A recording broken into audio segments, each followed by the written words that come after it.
This tutorial is about different types of natural selection. We'll just look at a couple of examples of that. To start off with, though, it would be a good idea to think about how the variance of a particular characteristic can be plotted on a graph.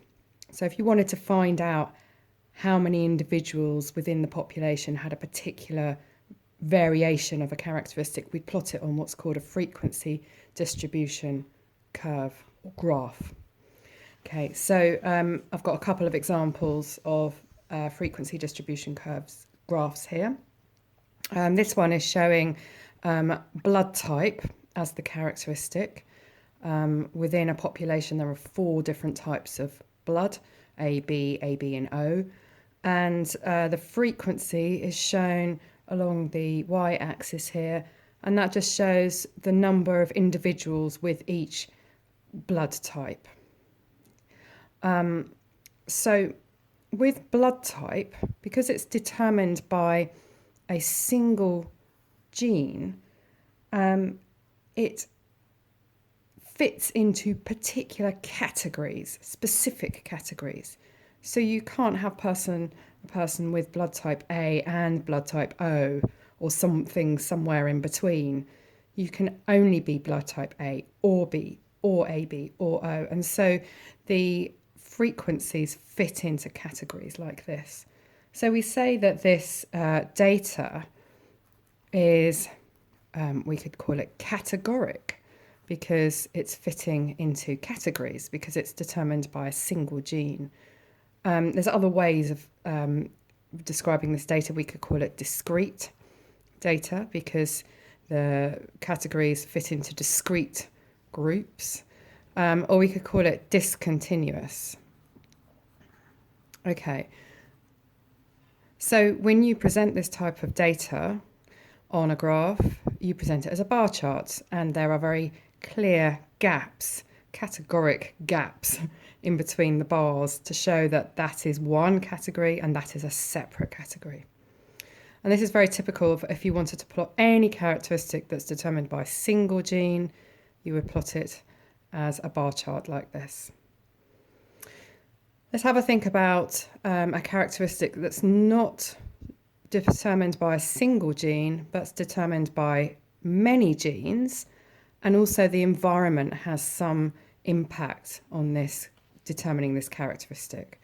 So the classic example is height. So we can see there's a few differences between this graph and this graph. Overall, the x and the y axes are the same. We've got the characteristic, a range of values within a selected range along the x-axis here of height, and we've got the frequency, the number of individuals that have those heights within the population. So just to recap what I said before, the height is determined by many genes, not a single gene, but many genes, and the environment. So for instance, the nutrition that you have during early years development will influence the rate at which you grow and therefore influence your height. So that's an example of an environmental factor that can influence how tall you are. Okay, so we say that this data is continuous. And what that means is that there is an infinite number of possible values within our selected range here. There are no categorical gaps in between our bars here, that all the bars are touching. We call this a histogram. Yeah, so there's no distinct categories like there was here. And in fact, with this type of data, you could also plot it as a line graph. And in fact, I'll show you that I'll superimpose a line over the top to show you that this could be presented as a line graph as well. Okay, so what we have here is something that's very typical of many biological characteristics within populations. We have the mean here, the average, which is the same as the median and the same as the mode. And we have a very small number of individuals that occupy the extreme values. So in this case, because it's height, we've got a very small number of individuals that are very, very short and a very small number of individuals that are very, very tall. And most of the individuals within the population are the average height. And we call this a normal distribution. And if you were to plot it as a line graph, you would get a bell-shaped curve. And what that means is, I'll just write that down. What that means is that it has a peak in the middle and then it kind of drops off either side, and it's symmetrical. Yeah. Okay, so if you have a characteristic where the environment is playing a role in determining that characteristic, then it makes sense that a selection pressure, that is some aspect of the environment, could influence the frequency of variance, the variance being the different heights within the population. So it might be that a selection pressure could change the frequency of variance within the population. It might favour the mean characteristic, for instance, or it might favour one extreme over the other. And in some types of selection, it might actually select for both extreme characteristics, but not the mean. Okay, so overall, what's happening is the bell-shaped curve probably stay bell-shaped, but it might get a bit slimmer, so it might get taller and slimmer, or it might stay the same shape but shift to one side or the other if it's favouring one extreme over the other. Let's have a look at some examples of this. So on the other page, I have a fictitious example. This is a slightly silly example. I've got a population of mice here, and the characteristic in question is the length that of fur in those mice. And I'm going to imagine that the length of fur is determined by several genes and the environment. And I think it's worth remembering that this is a fictitious example, but it illustrates these types of selection. Okay. So let's have a look. If we were to plot the different fur lengths and the numbers of individuals that have these fur lengths in this population of mice, it would look like this. Just remember from the previous page that if a characteristic is determined by many genes in the environment, the data will be continuous and it will probably follow a normal distribution.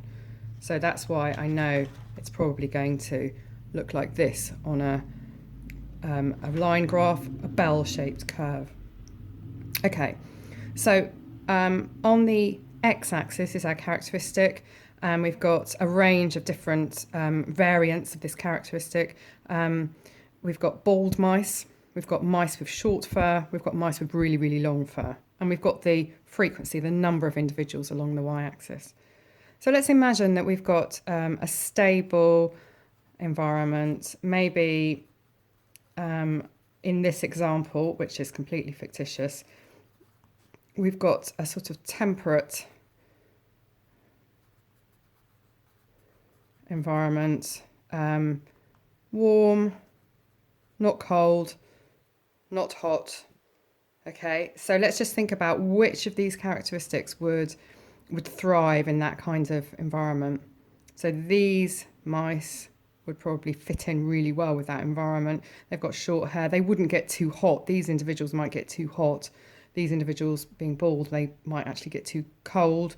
It's warm, but it's not hot. And so these individuals would survive in greatest numbers and reproduce in greatest numbers. These individuals might not survive so well, and so they wouldn't survive for long enough to reproduce and pass their alleles on to the next generation.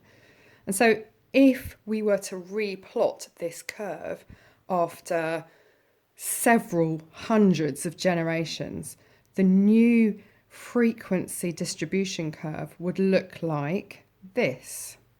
Okay, so we've got a much larger number of the average characteristic, and actually the extreme characteristics have been selected out. They had a disadvantage. So what we have here is an example of what's called stabilizing selection. And stabilizing selection is typified when the environment is stable, hence stabilizing selection, and unchanging. That's what stable means, unchanging. It's just the same for many, many, many generations. And what's happening here over to the frequency of those characteristics is that the mean characteristic, the mean characteristic is selected. It's favoured over the extreme characteristics. Okay. So that's an example of a silly fictitious example of stabilizing selection. Let's have a look, stick with the same population of mice, stick with our fictitious example, and let's have a look at a different type of natural selection. So we've got our range of variants of characteristics: bald, short fur, very, very long fur. And before the selection has happened, the mean characteristic is the short furred, and there are a few individuals of the extreme characteristics. Now, whereas before in this example we had a stable, unchanging environment, now we're going to have a change over time probably, but a very particular change in the environment that goes in a particular direction over time. Yeah. So what we've got here is we've got a selection pressure being introduced. Okay, so let's just have a quick think about all the different types of selection pressures, a few examples anyway, of selection pressures that might be introduced. It could be the introduction of a predator, for instance, or it could be a change in the habitat of the individuals within the population, or it could be a change in the climate. And that's what I'm going to focus on for this fictitious example. My change in the environment is going to be getting much colder. Now, remember, this is happening over a long period of time. So what's going to happen is, let's just think about which of these individuals are going to have a disadvantage as it gets colder. Well, these individuals will definitely have a disadvantage because they're bald, so they won't be able to keep warm. These individuals might still be able to survive, but these individuals are really going to thrive because they've got that long fur, and so they're going to be able to keep warm. So actually these are the ones that are going to survive in greater numbers and reproduce in greater numbers, and that allele for that characteristic will be passed on to the next generation. So that characteristic will increase within the population. So we call, before I tell you what it's called, let's just have a think about what this curve would look like after maybe 100 generations. If we were to replot this frequency distribution graph, these individuals have disappeared. Okay, these individuals are no longer the most common individuals within the population, so they've actually decreased in number, but these individuals are now the most common. So if I'm going to have to go over the writing here, and then there might even be some new phenotypes, mice with even longer hair, that have an advantage in this colder environment. So what we've done is we've shifted the frequency distribution curve in one direction to favour one of the extreme characteristics. We call this directional selection.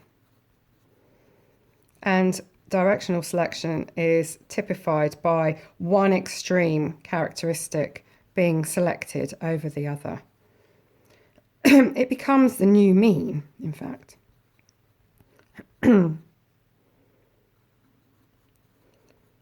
So this will now become the new mean characteristic, the new most common characteristic, And these individuals have just completely disappeared.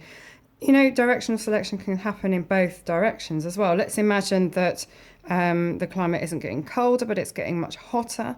So what will happen is these individuals will have a disadvantage because they'll get too hot, they'll overheat. These individuals might still be able to survive as it gets hotter, but these individuals are going to thrive. And so if it was getting hotter, the directional selection would happen in the opposite direction. So this would become the new mean, and these would be deselected. So the directional selection would be in that direction.